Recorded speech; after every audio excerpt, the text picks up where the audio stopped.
বিশ্বকাপ নিয়ে ফুটবল প্রেমীদের উন্মাদনা যখন তুঙ্গে, ঠিক তখনই ফুটবলকে আরও গতিশীল, সুশৃঙ্খল এবং বৈষম্যহীন করার জন্য এক অভিনব ঘোষণা নিয়ে এলো ফুটবলের নিয়মকানুন নির্ধারণকারী সংস্থা the international football association board IFAB।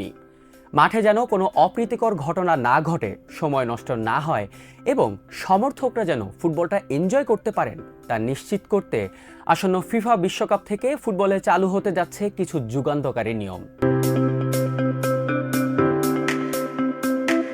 Football মাঠে কথা কাটাকাটি বা তর্ক বিতর্ক নতুন কিছু নয়, কিন্তু 2026 বিশ্বকাপ থেকে ঝগড়া বা উত্তপ্ত পরিস্থিতির সময় যদি কোনো খেলোয়াড় হাত, বাহু বা জার্সি দিয়ে মুখ লুকিয়ে প্রতিপক্ষকে কিছু বলেন, তখন তাকে সরাসরি লাল কার্ড দেখাতে পারবেন রেফারি।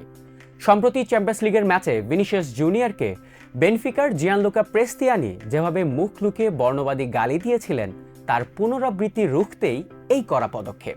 তবে হ্যাঁ, নিজের সতীর্থ বা বন্ধুর সঙ্গে স্বাভাবিক খোশ গল্প করার সময় মুখ ঢাকলে কোনো শাস্তি নেই।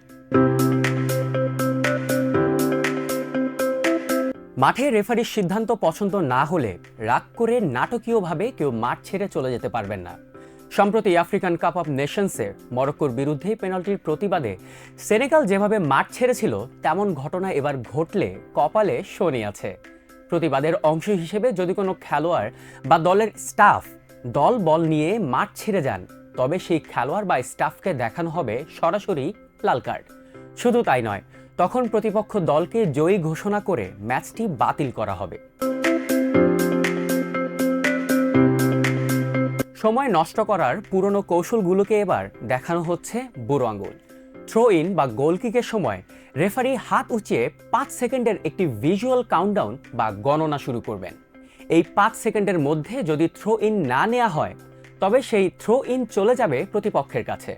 আর গোলকিক নিতে 5 সেকেন্ডের বেশি দেরি করলে শাস্তিটা আরও বড়। তখন সরাসরি কর্নার কিক পেয়ে যাবে প্রতিপক্ষ দল। সাবস্টিটিউশনের সময় মাঠের দূর প্রান্ত থেকে হেলে দুলে হেঁটে এসে সময় নষ্ট করার দিন শেষ। ফোর্থ অফিসিয়াল সাবস্টিটিউশনের বোর্ড ওঠানোর পর মাঠের খেলোয়াড়কে মাত্র 10 সেকেন্ডের মধ্যে সাইডলাইনের নিকটতম অংশ দিয়ে বেরিয়ে যেতে হবে। যদি তিনি 10 সেকেন্ড পার করে ফেলেন, তবে শাস্তি হিসেবে তার দলের বদলি খেলোয়াড়কে সঙ্গে সঙ্গে মাঠে নামতে দেয়া হবে না। খেলা আবার শুরু হওয়ার পর অন্তত 1 মিনিট অপেক্ষা করতে হবে এবং খেলা প্রথমবার থামার পরই রেফারির সংকেত পেলেই কেবল সেই বদলি খেলোয়াড় মাঠে নামতে পারবেন।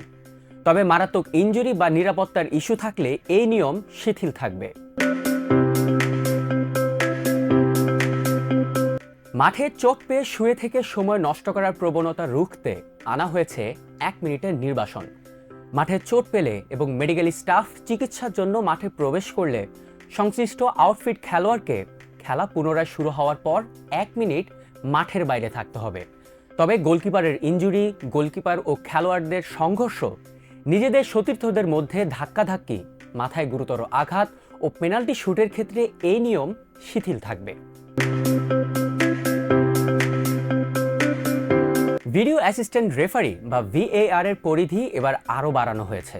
ভুল করে কাউকে দ্বিতীয় হলুদ কার্ড দেয়া হলে কিংবা ভুল খেলোয়াড়কে কার্ড দেখানো হলে, এমনকি ভুল কর্নার কিকের সিদ্ধান্ত সংশোধনে এখন থেকে হস্তক্ষেপ করবে VAR।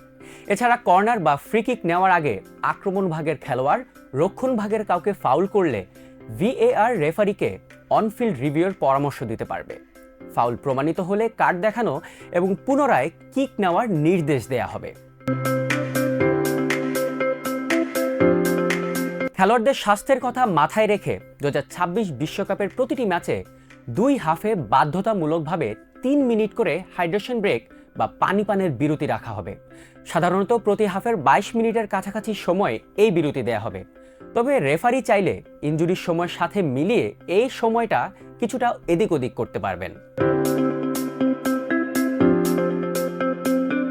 ম্যাচ চলাকালে গোলকিপার চিকিৎসা নিলে সেই সুযোগে অন্য খেলোয়াড়রা সাইডলাইনে গিয়ে কোচের কাছ থেকে কৌশলগত নির্দেশনা নিতে পারবেন না। তাদের মাঠের ভেতরেই অবস্থান করতে হবে।